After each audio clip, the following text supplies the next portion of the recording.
S S P regional investigation branch Gujranwala Abdul Qayyum Gondal کی زیر نگرانی سیمینار بانوان میرا قائد میرا محسن چیمبر آف کامرس گجرانوالہ کے حال میں منعقد ہوا۔ زندہ قومیں اپنے محسنوں کو کبھی فراموش نہیں کرتی، ہمیں بطور قوم اپنے ان محسنوں کا احسان مند ہونا چاہیے۔ نسل نو قائد اعظم کی حیات و خدمات اور پاکستان کی نظریاتی اساس سے ضرور آگاہی حاصل کرے۔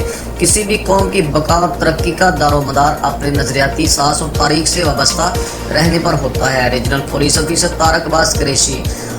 علامہ اقبال نے محمد علی جناح سے متعلق کہا تھا کہ وہ جھکتا ہے اور نہ بکتا ہے، اللہ تعالیٰ نے ان میں الگ ہی خوبی رکھی ہے۔ قائد اعظم رسول اکرم صلی اللہ علیہ وسلم سے شدید محبت رکھتے تھے۔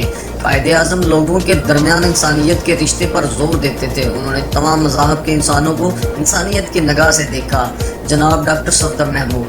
قائد اعظم پاکستان کو ایک اسلامی جمہوری فلاحی ریاست بنانے کے خواہاں تھے۔ قائد اعظم کے تصورات کی غلط تعبیر و تشریح کرنے والے سیکولر عناصر کا محاسبہ کرنا ضروری ہے۔ قائد اعظم وقت کے ضیاع کو قومی اثاثہ کا ضیاع سمجھتے تھے۔ قائد اعظم کی زندگی میں متعدد ایسی مثالیں ملتی ہیں جن سے اندازہ ہوتا ہے کہ وہ وقت کی بہت قدر کرتے تھے۔ کالم نویس توفیق بٹ۔